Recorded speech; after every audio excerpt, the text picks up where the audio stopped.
네, 어제는 제가 고려신학대학원 이제 두 번째 수업을 갔다 왔습니다. 제가 수강하는 과목이 세 개인데 하나는 베드로 전후서, 그 다음에 레위기, 그 다음에 데살로니가 전후서 이렇게 듣습니다. 각각 훌륭한 교수님들이 강의를 해주고 계시고 상당히 많은 도움을 받고 있습니다. 근데 제가 수업을 들으면서 느꼈던 것은 교수님들이 정말 행함에 대해서 많이 강조하신다. 의외로 굉장히 많이 강조하시네. 이렇게 느꼈습니다. 아마 두 가지 큰 이유가 있다고 봅니다. 하나는 그동안 교회가 믿음으로 받는 구원에 대해서 많이 강조하다 보니까 상대적으로 행함이 약해져서 그 부분에 대한 부작용, 그런 것이 많이 관찰이 됐기 때문에 거기에 대한 반작용 혹은 반성 이런 것이 많이 작용했을 것이다. 이렇게 생각을 합니다. 또 하나 두 번째 이유라고 한다면은 성경 자체가 행함에 대해서 많이 강조하고 있고 많은 분량을 할애하고 있기 때문에 학자적 양심으로 그것을 외면할 수 없는 것이죠. 그냥 넘어갈 수 없는 거 아닙니까? 성경이 행함을 강조하고 있는데 우리가 그것을 무시하고 어떻게 성경을 연구할 수 있겠습니까? 특히 이제 베드로 전후서를 보면서 이것을 공동서신으로 분류를 하는데, 공동서신이라는 것은 바울 서신과 구분해서 이제 공동서신이다 하는데, 베드로 전후서, 야고보서, 유다서 뭐 이런 내용들이 다 공동서신으로 들어가는데 거기에는 정말 행함을 많이 강조하고 있거든요. 그래서 바울 서신으로 말미암은 그 칭의, 믿음으로 어렵다함을 받는 것에 대한 균형을 이루려고 하면은 공동서신이 해답이다. 이렇게 이제 답을 내놓는 그런 분도 있다고 들었습니다. 그래서 좀 차로 균형을 잡아가는구나. 학문적으로 균형을 잡아 나가면 교회에서도 이제 점차로 그런 것들이 영향을 나타내기 시작할 것입니다. 자칫하면 또 이런 것이 행위구원론으로 막 논쟁이 붙기 쉬운데 그것과 상관없이 성경 자체의 무게, 성경 자체의 비중을 가지고 우리가 충분히 이런 것을 강조하고 균형을 잡아 나갈 수 있지 않겠나 이런 생각이 듭니다. 수업이 각각 한 3시간 정도 수업인데 다 마치고 나니까 저녁 9시가 다 됐습니다. 그래서 9시에 이제 차를 타고 제가 직접 운전해서 내려오다가 살짝 그 졸음이 올라오고 그래가지고 제가 성주 참여휴게소에 들어가서 좀 쉬었다가 내려오니까 새벽 1시가 넘었습니다. 그리고 또 오늘 아침에 일어나서 또 말씀 나누고 하루를 시작했는데 이렇게 또 이제 빡빡하게 돌아가는 하루, 저에게는 이것이 굉장히 좀 그 활력이 오히려 됩니다. 지치는 것이 아니라 더 힘이 나고 더 재미있고 또 기대가 되고 육체적으로도 크게 피곤하지 않고 그렇습니다. 그동안 사실 육체 노동을 많이 해왔기 때문에 이 정도는 일도 아니죠. 몸으로 하는 것은 그렇게 어렵지 않습니다. 그래서 참 감사한 시간을 보내고 있다 이렇게 말씀드리고 싶고, 거기서 이제 제가 기도실에 가봤습니다. 거기 이제 도서관 지하에 기도실이 있더라고요. 처음에 좀 가볼까 하다가 추울까봐 기도실에 그 싹싹한 냉기가 좀 느껴지는 것 같아가지고 안 내려갔거든요.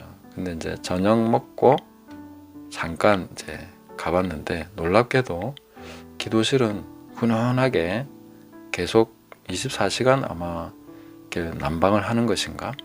그런 느낌이 들 정도로 계속 온기가 있더라고요. 그리고 그냥 방에 들어갔는데 그 방도 따뜻하고 그래서 잠깐 제가 앉아서 기도를 했습니다. 근데 제가 그 기도실에 가서 기도하면서 느꼈던 것이 나를 지금까지 인도해 오신 하나님이 바로 이 고신의 하나님이었구나, 이것을 좀 느꼈습니다. 고신의 하나님이 나를 인도하시는구나. 그러면 고신 하나님 따로 있고 장신 하나님 따로 있습니까? 이렇게 물어보신다면 같은 하나님이시지만 아브라함의 하나님, 이삭의 하나님, 야곱의 하나님 이렇게 부르지 않습니까? 왜 그렇게 부르신다고 생각하십니까? 그냥 아브라함의 하나님 하면 같은 하나님 아닌가요? 아니면 그냥 전능하신 하나님, 영존하시는 하나님, 그렇게 하나님을 부르면 안 될까요? 근데 왜 야곱의 하나님, 이삭의 하나님, 아브라함의 하나님 이렇게 부르시냐? 그것은 하나님은 각각 그 인격을 통해서 계시하시고 그 관계를 통해서 스스로를 드러내시기 때문에 우리가 하나님이 어떤 하나님인가 하는 것은 누구누구와의 관계 속에서 하나님은 어떻게 하셨는가, 그게 제일 중요한 것입니다. 그래서 우리가 하나님을 어떤 객체로서 인식하기보다는 그렇게 인식하면 하나님을 잘 모르게 됩니다. 그냥 객체로서의 하나님, 전능하신 하나님, 뭐든지 할 수 있다. 그러니까 조직신학적으로 하나님을 우리가 안다고 해서 진짜로 하나님을 아는 것이냐? 그건 아닙니다. 하나님을 정말로 알려고 한다면 인격적으로 나의 하나님, 또 누구의 하나님, 이렇게 우리가 인지할 수 있어야 하나님은 이런 분이구나. 근데 그 설명이 잘 안 돼요, 사실. 그러니까 설명할 수 없는 것이 정상입니다. 우리 관계를 어떻게 다 설명을 하겠습니까? 하나님은 이런 분이야 라고 내가 묘사한다고 해서 그 사람이 그렇게 정확하게 알아듣겠습니까? 못 알아듣습니다. 각각 자기가 상상하는 뭔가가 있겠죠. 그러나 내가 전달하려는 그게 전달되지는 않습니다. 그래서 그 기도실에서 제가 딱 앉는데 너무나 친숙하고 너무나 익숙한 그 하나님의 느낌이 있었습니다. 그리고 이 하나님이 나를 인도하셨구나. 고신에 나타난 하나님, 고신을 만들어 오시고 지금까지 그 가운데 역사하신 하나님이 나를 인도하셨구나 하는 것을 좀 느꼈습니다. 그래서 참 내가 있을 자리에 왔구나 하는 것을 좀 느꼈었고, 그 하나님께 제가 야곱이 기도하듯이 주저리 많은 얘기를 했습니다. 뭐 하고 싶은 것도 많고 이것저것 막 계획도 세워놨는데 하나님 어쩌면 좋겠습니까? 이런 얘기하면서 고신의 그 모든 것을 인도해 오신 하나님께서 또 내 삶을 인도해 주시기를 의탁하고 그런 기도하는 시간을 좀 잠시 가졌었는데, 우리가 하나님 앞에서 어떤 하나님을 깊이 만나고 있는가, 저는 고신에서 역사하신 하나님이 참 좋더라고요.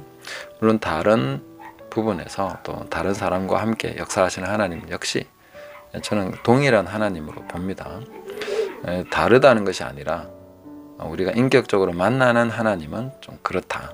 하나님은 각 사람에게 자신을 나타내 보여주시고 그렇게 인도해 가시기 때문에 그것을 우리가 알아가는 것은 참 중요한 것이죠. 그래서 참 좋은 시간을 보내면서 또 말씀을 함께 나눌 수 있도록 계속해서 더 풍성한 말씀으로 또 더 풍성한 나눔으로 계속 함께 만날 수 있기를 기대하고요. 또 이것을 통해서 또 하나님이 무슨 일을 이루어 가실지 그것을 계속해서 기대하시면서 함께 가는 저와 여러분 되시면 좋겠습니다. 감사합니다.